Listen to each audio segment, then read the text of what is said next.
episode 2. Okay, first we're going to start out with John and his weekly app. Thank you, Wilson. This week I did an app that Mr. Skirmahorn uses here at the high school called Remind 101. Let's take a look.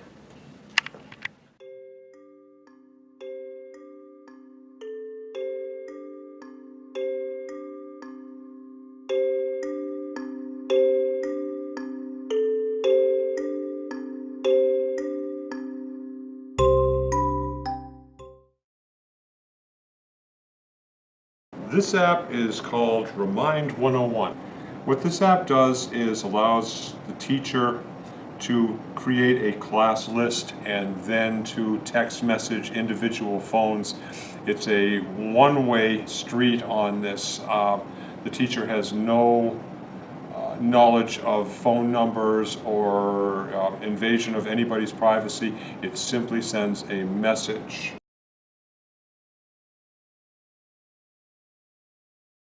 The kids like it. One kid, however, said that he felt a little creepy having the teacher's email or a teacher's text message inside his own phone, but they seem to like it.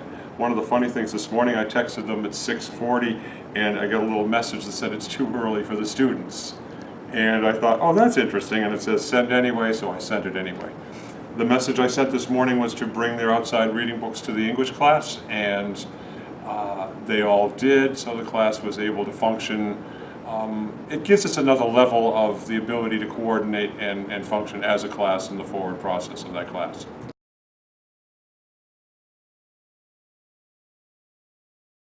I think it's easy because a lot of, some people don't check certain websites, so if you get a text on your phone, you're going to read it. It's pretty helpful. I got a text this morning saying to bring my outside reading book, so I wouldn't have done that if I didn't get the text, so it's good for communication, especially since it's one way. Kids can't respond to them and be as kids are, I suppose.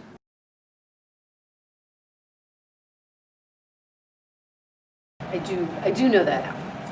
I use it myself. Just to kind of remind kids if they have a project that should be finished up at home, not to forget about it. I might send it the night before a quiz. I use it to give out extra credit work sometimes. I might ask a question on there, and the first 3 people who come back with the answer might get extra credit points for doing a little research or something like that. Not everybody signed up. I leave it voluntary because you can't make people sign up for it. But I would say about 70% of them have signed up. I don't think it's weird because that he knows we can't respond to him, and I don't think they're going to use it against us. I don't mind it. I put my phone on. Phone couldn't go on Do Not Disturb, so I put it on at night and then I can see it in the morning or whatever, so it's not too bad.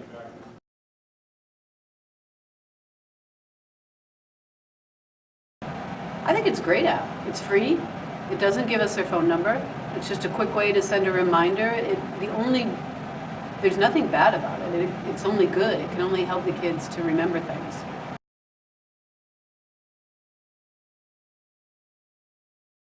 I think they still need to be accountable. I'm not going to send out homework every single time in a Remind 101. I kind of view that as an extra benefit. It's nice, a way for me to kind of talk to them really quickly on a weekend. I don't want to take the place, though, of deciding, to always tell them what they have to do for homework. That's their job.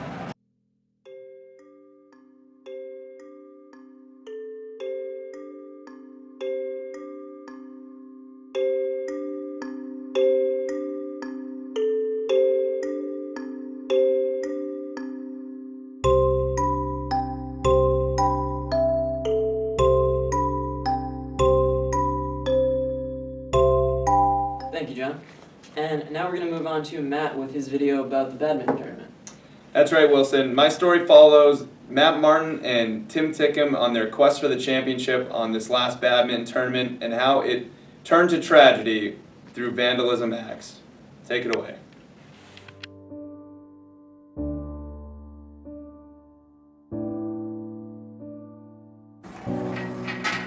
I can't describe the heartbreak that both of us went through.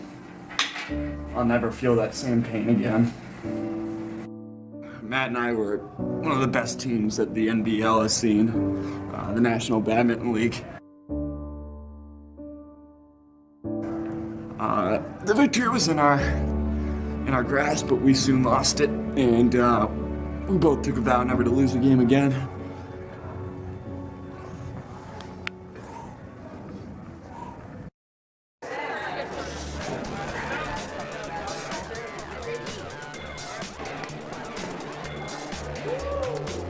I could see through their warm-up routine that these guys were focused. These guys had only lost one game in 3 years, and I could tell that they showed up with one goal: to keep winning.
After their huge quarterfinal victory, they were chalked up to play the Hockey Rink Bandits in the semifinals.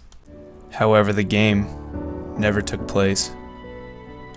They had to cancel the rest of the tournament because some criminals went out into the hallways and ripped down 3 exit signs and a soap dispenser from the teacher's bathroom. Tim and Matt's final championship run was finally ended around 8:30 p.m. on Tuesday the 4th.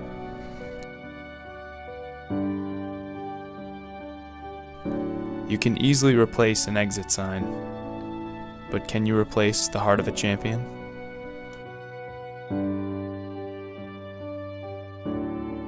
Sounds interesting, Matt. Alright, now we're going to move on to Ben with his spotlight on Miss Grant. Thanks, Wilson.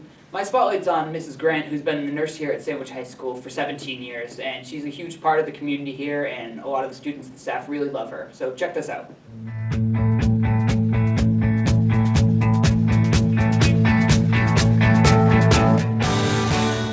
Mrs. Grant is possibly the nicest person on the face of the earth. Mrs. Grant is probably the nicest lady in the world. Mrs. Grant is honestly one of the most compassionate people in the world. Mrs. Grant is simply the best person I've ever met. Mrs. Grant is the nicest person in the world. Mrs. Grant is awesome. She's probably one of the nicest people I've ever met. I went to Curry College. I grew up in Connecticut, which was a small town in Sperlin.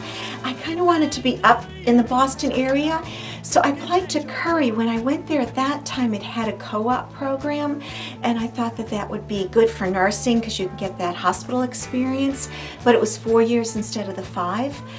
So I ended up going to Curry College. She's always put a smile on my face, and she always has a smile on her face. She's so sweet and always ready to help you, and she's just so overly sweet, it's unreal. I don't think there's ever been a moment when I've gone in there and she hasn't made me smile. I broke my leg last year in dodgeball, and I can tell more about that later. Shattered it.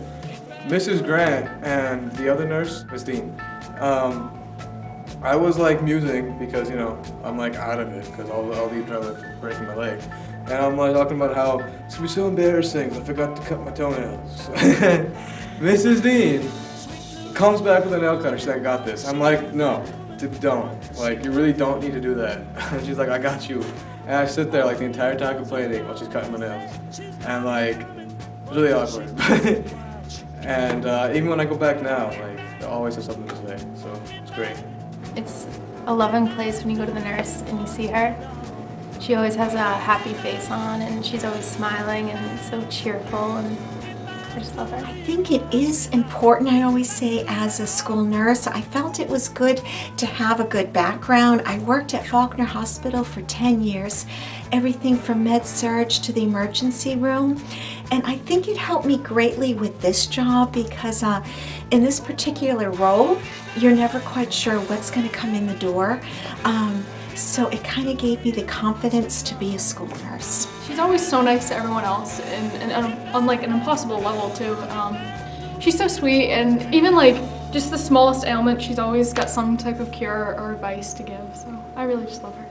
Sophomore year, when I was deathly ill for a while, and this year when I had mono, she would always call up to me to see if I could come down and just see how I was. She always asked me how I was feeling, and she's always offered me tea no matter what, and I love it.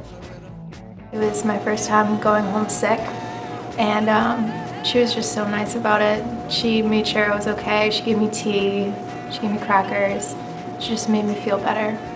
Well, I always go down to the nurse's office, you know, sometimes when I'm not feeling good, I just want to go home, and she's always really understanding and like, oh, honey, I'll send you home, so that's nice. You know, the number one thing, and I say this all the time, and I don't want people to think it sounds so stupid and like such a cliche.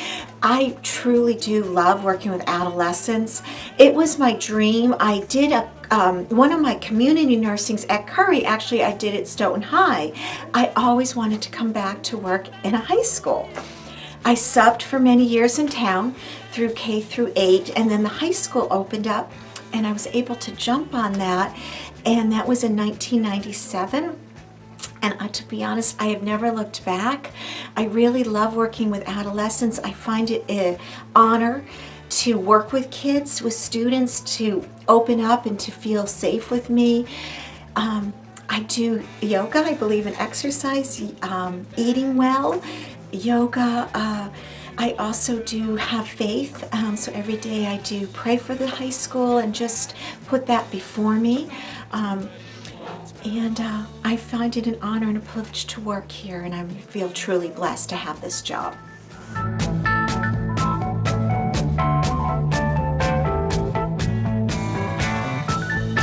Gotta love Mrs. Grant. Alright, now we're going to move on to Alex with his spotlight on the ET class. Yeah, I did my feature on the environmental technology class here at Sandridge High School. It's been here for over 20 years, so let's take a look at that. So, how long has environmental technology been existing at Sandridge High School? Environmental technology has been around for at least 20 years. What is environmental technology? Environmental technology is a class where you can come in, work with a small group of people, and choose an environmental technology related program of your interest and work on it, and then present that project at ET Expo in the spring. So it could be all kinds of topics, from wildlife on the Cape to plants to seaweed to weather to wind turbines and alternative energy. There's all kinds of things. What makes this class stand out from any other science class? Hands-on experience, because during this class you build a research project and you get to leave the building with your group and do field work like real scientists do in college level and above. Do you think if a student was on the fence about taking this class, would you recommend this program to them? I would highly recommend it, but you can always come and talk to the teacher, and the teacher will find out what your interests are, and then they'll tell you whether it's a good fit. Are there any other projects the class are doing just besides going out and looking for a research project? A big part of ET class is something called Project Life, where the students in the class will learn how to teach 3 forest ecology lessons with plants and animals and other things. And then they go to the other schools in Sandwich, Oak Ridge, Forestdale, Wing, and they will actually teach those classes to small groups of 4th. Describe what ET means to you fellas. It's a great class. You get to go out, choose your project.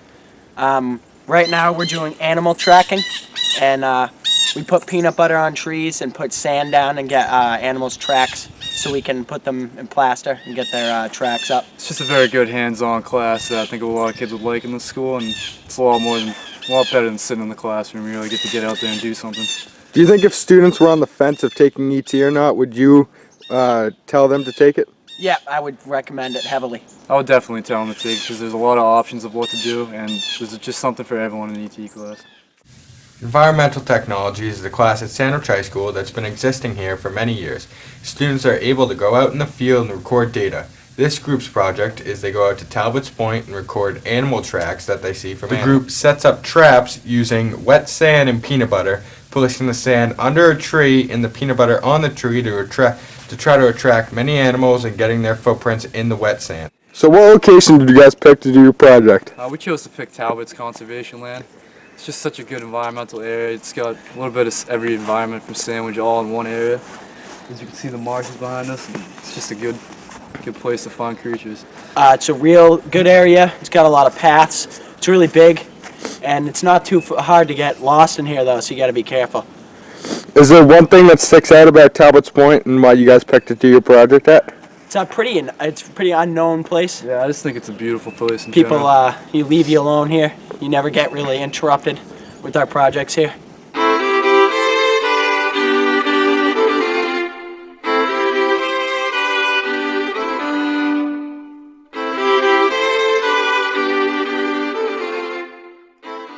Jason Norton found a good trail, nice game trail. It leads right to this ice area over here and the train tracks. We're thinking about setting up a trap right over here to get some nice animal prints. Jeff, how do you like the class at ET so far? Yeah, it's pretty cool. We get to go out and do stuff and have just one big overall project. And we get to pick what we do, so that's always a bonus. Sounds like a great class, Alex. All right, now we're going to move on to Will with his spotlight on Miss Shepard. Thank you, Wilson. Ms. Shepard is a Sandwich High School English teacher, and she is one of the best in the school.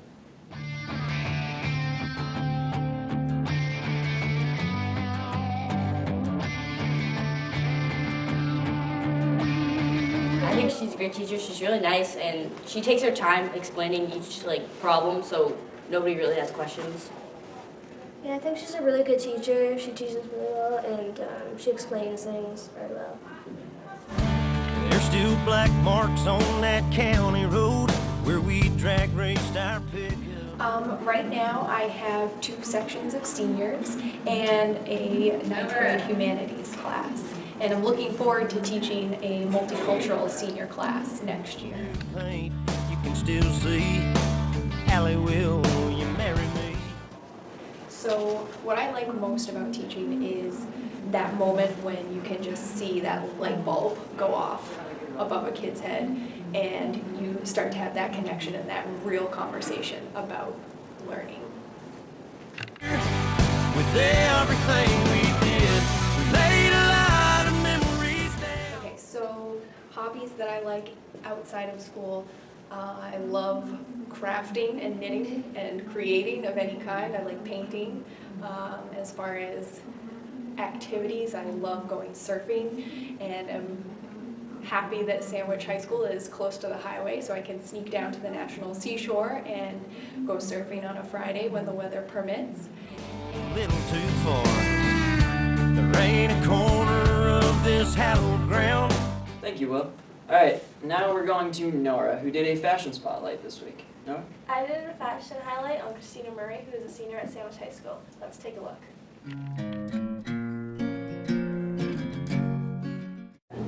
My inspirations are, I usually get it from 17 magazine. I like modern trends, I like colors, color blocking, all of that stuff. I love fun patterns. I know I'm in black and white today, but I usually wear color and everything, and just anything bright and cheerful, I guess. I was so excited. I was so afraid that, because a lot of people are preppy in the school, so to speak, and I'm not really that much of that style, so I was afraid that they would go with that trend. I was so happy. I won Best Dress in 8th grade superlative, which doesn't really count for anything, but I was so excited. I couldn't wait to take my picture. Every day, I have classes with Christina, and so every day it's always kind of a question, like, what's she going to be pulling off today? And we always like to admire her different choice of accessories and her different dresses or shirts or pants, or I guess, or skirts. It's just really cool seeing all of her different sides of her and her different outfits. She had a big influence on me. She never actually taught me how to sew. It was her grandmother that taught her, she never wanted me to get too obsessed with it because she's very much obsessed with it, but she always made my dresses when I was little. If we were studying whales in like 1st grade, she would make me a dress with whales on it. It was so funny. I just draw my inspiration from her, and even though she doesn't make me clothes anymore that much, she does her own projects, but I still like to keep up with my clothes, and I get her advice all the time of what looks good on me and what doesn't, so she's very important. So what do I think of Christina Murray's style? I think she's probably the most stylish girl in the whole school. She always knows what to wear. Whenever I need fashion tips, I can always ask her, and I've actually heard that she's never worn an outfit twice, so I think that's very impressive. Her closet is huge. I've been to her house, it's completely stuffed. She has a huge rack of shoes. She probably has every pair of shoes that you can imagine, every girl's dream. I think everyone's a little bit jealous of her style. Forever 21, my top favorite store. It's really inexpensive and they have a lot of the latest trends there and everything. Marshalls, TJ Maxx, great brands there for cheap also. I sometimes go to thrift stores, which not everybody is like, that's weird, but you can find some of the great stuff there. Big brand names, again, for an inexpensive price, so I try to save as much money as I can because I shop way too often, so I have to narrow the price down as much as I can. I'm actually studying elementary education. I'm going to be attending Roger Williams University. From when I was little, I always said that I wanted to do something with fashion, but the problem is I can't draw and I can't design, so I can only do stick figures. So I'm going into elementary ed, but I'm hoping I'll make nice teacher outfits, I guess. I'm hoping that happens, but yeah, elementary education. The reason I chose Christina for the first fashion highlight of Sandwich Nightly News was because every time I saw her in the hall, her clothes always looked so nice.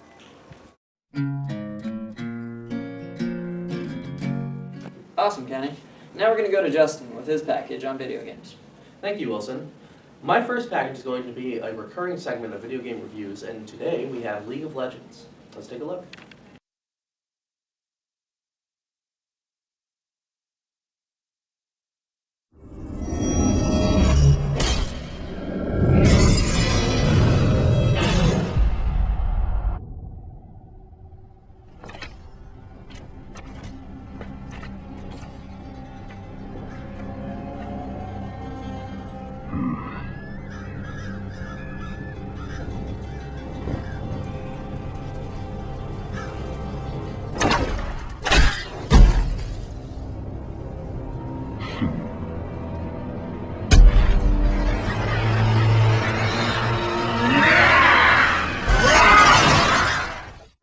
League of Legends, or League for short, is a computer game launched by Riot Games back in 2009. It creates a world in which players can engage in 5v5 objective-based matches. Since the launch back in 2009, the game has acquired 67 million daily players, and has generated one of the largest fan bases in video game history. YouTubers such as Kiori... Oh, do it! Do it! Oh! Dying, I'm dying! Oh my god, I hate one! Uber Danger. What's the big night? 44-3.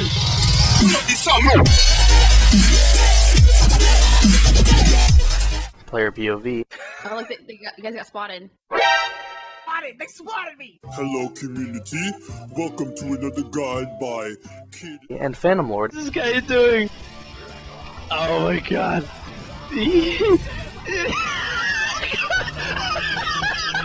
Have achieved stardom for their League videos, while others such as Badministrator, Rob09, and Instalock have become famous with original and parody-based music. When you Play Poppy for me. play Victor for me. The game has become a driving force in the esports scene. On their 4th season in the championship series, similar to baseball seasons. With the broadest and most diverse assortment of teams, from the United States Team Solo Mid to Russia's Team Gambit, the game has become popular enough for the Season 3 World Championships to have filled the entire Staples Center. As far as gameplay goes, the core is relatively simple. One team must destroy a series of towers to get to an ultimate goal, the Nexus. Teams of 5 converge to prevent the destruction of their towers while taking enemy ones. Once you complete the basics, the complexities roll in. Baker may be in trouble here, Deathmark. Tries to clean it up for Ryu. Oh, look at the cleanse, look at the moves! Baker, what was that? Baker with a huge play, the QSS. I can't believe I just saw he that. actually won that duel. I can't believe that SK Telecom I'm just charges into the KT Bullets base. Oh, wow. Can you say GG? Now to wrap up, let's touch on the pros and cons. On the positive side, the game is completely free. There are microtransactions, but they are not necessary, and they do not affect your ability to play the game. It is very, very, very fun and extremely addictive, and it will grab your attention, and you will appreciate it as a video game. It is very satisfying to play, especially to do well with. It has constant updates and gameplay fixes for some small problems that tend to pop up. It has very, very, very friendly and cooperative developers that will help players and will take player suggestions as to where the game goes. On to the negatives, the player base is less than awesome. Many people have tried to describe it psychologically, but the sad truth is that the people are not friendly.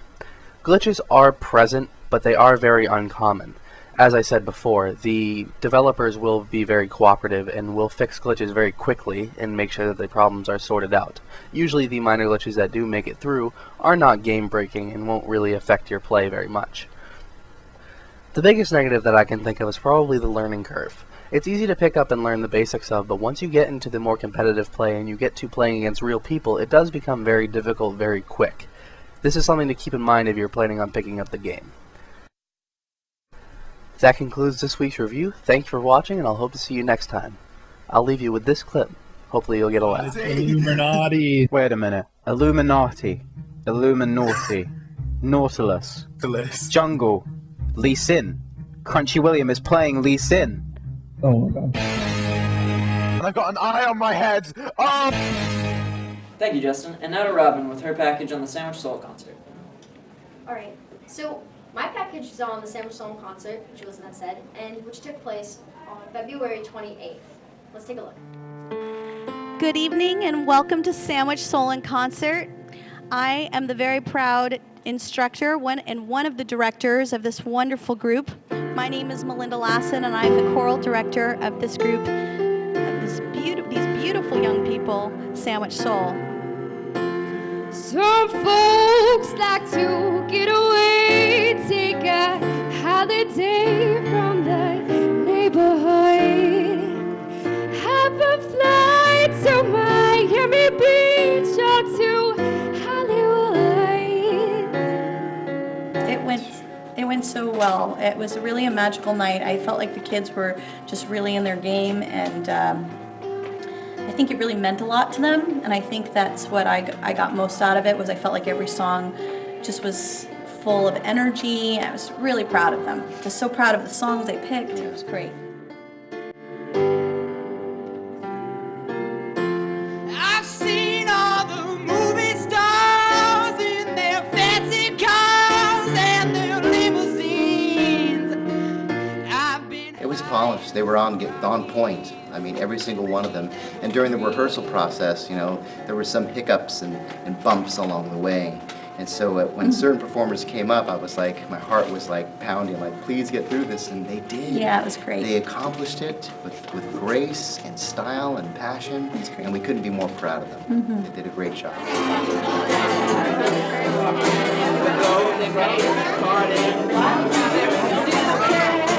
do you think the concert went? I think it really went well. I think everyone came prepared, performed to the best of their abilities, and I think we had a really good turnout.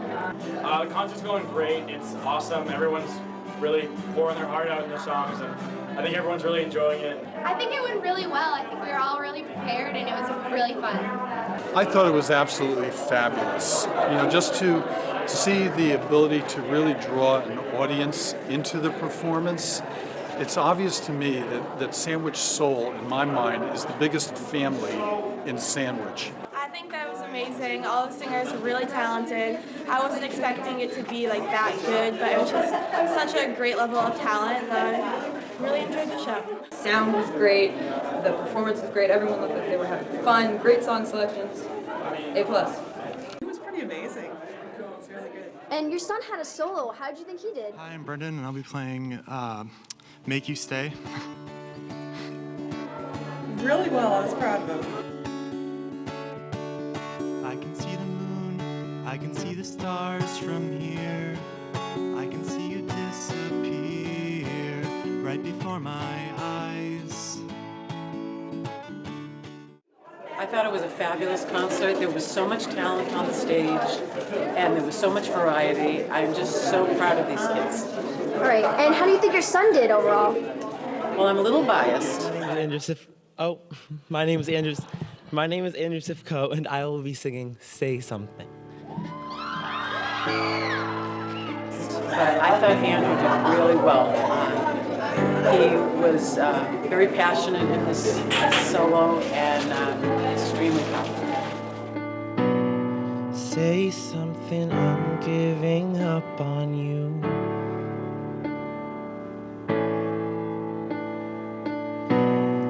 I'll be the one if you want me to. That's the best concert that we've had in the past 3 years or so. All right, and you performed solo, but it was your own original song. What was it called? Sail Away? Yes. I'm going to sing a song that I wrote about Sandwich Soul.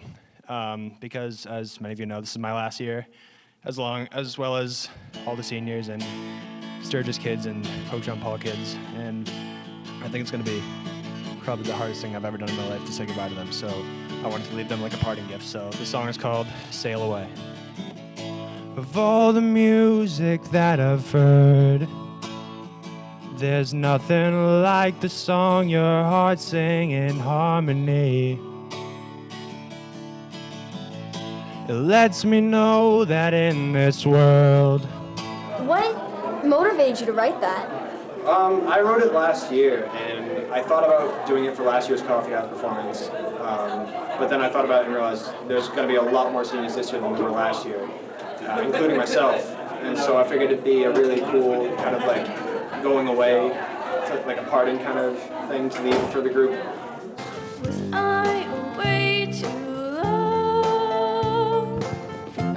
This is only our third year going into it, so the students in Sandwich Soul are learning a lot, not just singing, but how to move, sometimes choreography, sometimes theatrical choreography, and then the acting, storytelling components weave together. So there's a lot going on, Really, plus yeah. harmonizing at the same time. Mhm. So we couldn't be more proud of them. So I just see the group growing stronger and stronger as years progress. And a lot of the students made choices this year to try to learn an instrument at the same time and then Impressive. perform with an instrument for the first time. So already this is our third annual coffee house type concert that we've done, and already there's been so much growth. So I definitely see that for the future.